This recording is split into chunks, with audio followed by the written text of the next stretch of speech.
It was the best of times. It was the worst of times. Those need some work. Well, hopefully Mr. Dickens doesn't mind me borrowing his opening line to start off this video. This is one that I recently picked up, and it actually showed up on the Can I Have It page on Facebook. Hopefully y'all are familiar with that by now. And if for some reason you're not familiar with it, go ahead and just look up Can I Have It auction group on Facebook if you are a Facebook user.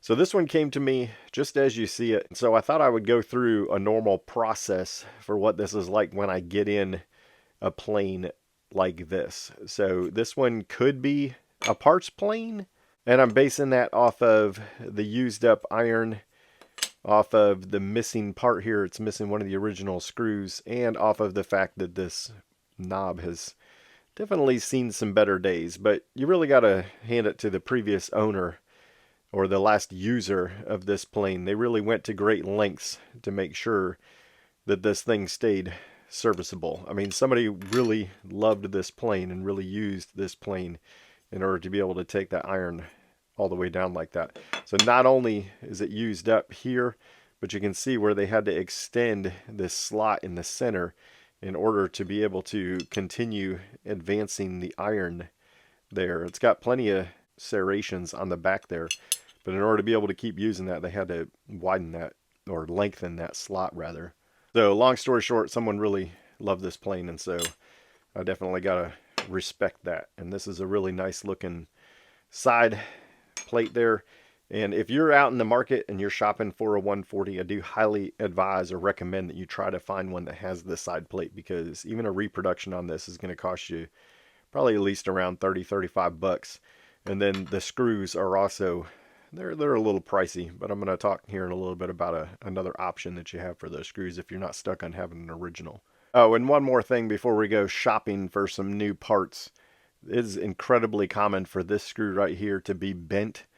And I think the reason for that is because you have a number of different moving parts here. You've got the pressure from this adjuster that's going forward and back on that blade, and then you've got of course the blade itself will be installed, and then your lever cap. And so you've got these kind of conflicting pressures that are moving in when you're doing the adjustment on it. And if it's not done just right and kind of in the right order and with the right pressure in the right place, there's a tendency for this screw to get bent. So it's very common for this. This one is actually, it is bent, but it's nowhere near as bad as some others that I've seen. So I'm kind of inclined to leave that screw alone, let it be original. So you'll remember we need a Stanley Rule and Level Company iron about like this. So we're going to come over here. I've got some number 140 irons up here, which by the way, if you see something you need, let me know, because all this stuff is for sale. And then I've got another stack of 140 irons here. There is a Stanley Rule and Level Company iron. It does have Made in USA on there, but we're not going to hold it against it. And of the three of those, I think I like the condition on this top one the best. So we're going to go with that little guy. And just to further illustrate the point of just how much life was used, or how much iron was sharpened away on that. I mean, that really says a lot, doesn't it? And as for a rosewood, this is the old. So we are out with the old. And then we need one of these little guys here.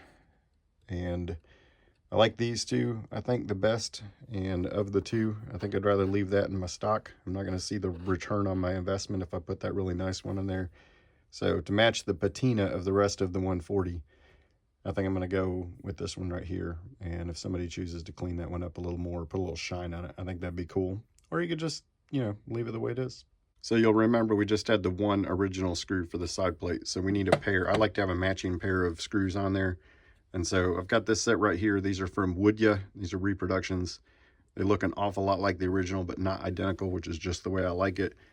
And so we're going to go ahead and put this pair on there to replace that single original. And then I'll just hold that one for stock for the future. So let's see what we've got here. We've got a replacement rosewood knob. We can go ahead and put that into place, and you want to make sure that tightens up good, because if it keeps spinning, of course, you know that means it's probably stripped out on the bottom, and that's no bueno. With these screws for the side plate, you really have to be patient with these, because a lot of times they can be kind of a pain to get them started. You get used to it eventually, but they can be a pain, and sometimes they can fool you and make you think they're not even going to go in. And then we've got our replacement blade that we put on there, and now or lever cap. And this is what I was talking about earlier about kind of hitting that happy space between having this at the right, set to the right depth, or, you know, tightened a certain distance, and then still leaving yourself enough space to be able to put pressure with the wheel, because you don't want the wheel extended too far, because that's no bueno. And then you want to kind of have just the right amount of pressure so that when you adjust the depth of cut and you start moving this knob, then you're getting good even advancement with the blade there. So it's a whole thing. It takes a little bit of practice.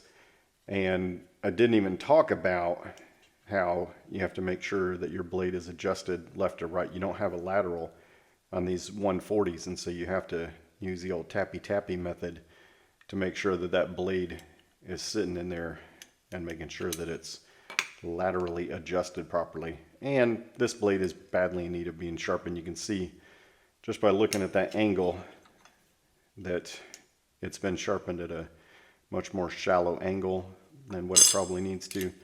So that'll help with getting that thing lined up. That is the new and improved, where I used a bunch of my own stock in order to return this fella to service. I'm going to go ahead and venture a guess that one of my patrons will probably buy this. That would be my guess. And it's never too late. You can sign up to be a JPF patron at any time. I will throw the link for that into the description for this video. Now let's talk about this 4.5 right here. And this is not just any 4.5. This one's very special, and it's special because of that little letter right there, that H. So 4.5H. And the reason why I brought out my 604.5 at the beginning to compare them is because this 4.5H is actually worth probably twice as much as the little bedrock 604.5. But we're going to set her aside for now, and we're going to kind of focus on this one right here. And the first thing we need to do is, of course, take it apart and see what we're dealing with. And I should probably clarify that this is not my plane. This plane is just stopping off here in Virginia on its way to Norway for one of my great and longtime customers over there, who buys quite a few things from me, and he also buys things from a lot of other people, and then I put them all in one box and ship them over there to him, which works out great for both of us. But this 4.5 is 4.5H is one of the latest things that he bought. I've never actually had one of these in the shop before, so honestly I was stoked just to have it around, and I've been having a little fun with it. So for example, I put this up on my Facebook group on Just Plain Fun, the parts division, just to do a sanity check and see if folks could tell the difference between this and an original one. And believe it or not, a lot of people were able to tell that this is not an original tote. It was pretty impressive. And hopefully my sarcasm is noted there, as it wasn't so much noted on Facebook when I put that post up. But this one right here, this is super interesting to me. I'm fairly certain that that is a screw from a saw right there, or a nut, whatever you want to call it. I guess we'll go with a nut from a saw. So that's pretty interesting. That is one that I have not seen before. You can see where it is an original rosewood knob, and it would probably take a barrel nut if someone had one, but it ain't there. So it's in pretty rough shape. Somebody put a screw through there to hold it together, apparently where it was cracked. So this is yet another testament to someone who just did not want to give up on this plane. And, you know, similar thing to the 140, where a lot of this iron has been used up. And oddly enough, the top of it has actually been taken off, which is pretty interesting. I don't think this is an original iron, just because this is what I consider a Type 9 Alpha, because it's got the raised rib there in the center, the enlarged rib in the center, and no frog screw. So I like to think of that as a Type 9 Alpha. I have a whole nother video on that you can check out. But you can see the top of this, which would be a Type 11 V logo iron, has actually been modified, which is pretty interesting. And one of the biggest things, I actually learned this about the 4.5Hs, because as I mentioned, I've never had one of these in the shop before. It's thicker, that's why it's H, it's heavy, the H for heavy. It's heavier, but the casting is thicker, but they went in with it instead of out. And so the result of that is that this actually takes a 2¼ inch frog and a 2¼ inch iron. And if you know your planes, you know that that is actually a number 5.5, the early 5.5 size. So lo and behold, you've got the 5.5 on the bottom of the frog. And that's all that's going to fit in there. And believe me, I know, because I tried putting a regular 4.5, a 2 3/8 inch frog in there, and it doesn't fit. So it is correct to have the old 2 1/4 for both the frog and the iron. And then incidentally, you've got the same 2 1/4 lever cap that shows up on a 5.5 that fits in there nice and smooth as well. What can we do with this one to take it from the worst of times to better times? Well, it's not my plane, so I'm not going to go to cleaning it up. I think this surface rust is going to come off pretty easy. I think it might leave a little bit behind, but the sole is thick enough that if somebody wanted to, they could just take that down and you would probably never even notice it as far as getting rid of that pitting. But honestly, when you're talking about an H, no one who's a collector or a user, either one, is going to care about that right there, because these things are uncommon enough, they're scarce enough that when you see one, if you've got the income to get it, or if you're lucky enough to find one that's wildly underpriced, you go ahead and pick it up. But what can we do to make this better? Well, for starters, we can see if we can find some better furniture for it. Once again, we're doing some shopping, got some low knobs, got lots of good options to choose from there. More low knobs, got a whole bunch of totes, but a lot of those are repaired, and the majority of those are number 4 size. A few that would probably fit a 3 or a 4. Very lonely selection of number 4.5 and up totes here. This depth stop, by the way, is set aside for my customer over in Norway. But this one right here is probably a little early for this plane based on how thick that base is. It's a little fat there. So this is probably from a type 6, type 7. However, these other 2 totes are going to be just a little on the tall side for a type 9 alpha. And as a matter of fact, let me see if I can demonstrate there. There we go. You can see how that one sits a little bit taller. So this is going to be our best option for this particular plane. And it's got some nice figuring to it. Nice rosewood there. So let's go ahead and give that one a shot. Naturally, we want to have a nice looking match there if possible. This one's got some more browns in it versus what I would consider, you know, kind of a yellow or even almost a red there. But this one is an option. Ultimately, I'm probably just going to check in with a customer over there and see which one he likes. This one has a little bit more of the reddish color to it, I think, or maybe almost that yellowish hue. And so I think that's what we're going to go with for now, just for the purpose of the video. And then I can always swap it out later.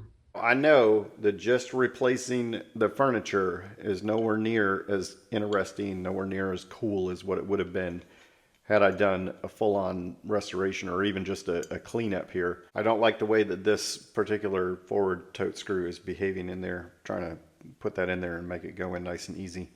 So I went ahead and swapped that out for a nicer one that's got a little bit nicer threads there. And so that's what we're going to go with on that. And then the frog and the frog screws, really nothing really wrong here. So we're going to go ahead and put that one back in. As much as I love this variation, this fix with the saw screw, we're going to go ahead and replace that as well. This knob might actually be a tiny bit on the small side, so that'll be another thing to consider when I'm talking to my customer prior to putting this in the mail. And actually, that really doesn't look too bad. That's looking pretty good so far. This is a 2 1/4, and you can see it's got some stuff down there. That's probably still a serviceable iron, and it's definitely longer and overall looks better than the one that the V logo that was on there. So we're going to go ahead and give this a shot. This chip breaker, unfortunately, has a little bend in it, but I think that's something that can be straightened out there. As a matter of fact, I'm very confident that can be straightened out. The screw itself almost pulls that thing flat, probably pulls it within range for use, but maybe not for fine woodworking. And get this lever cap back on here, and there you go.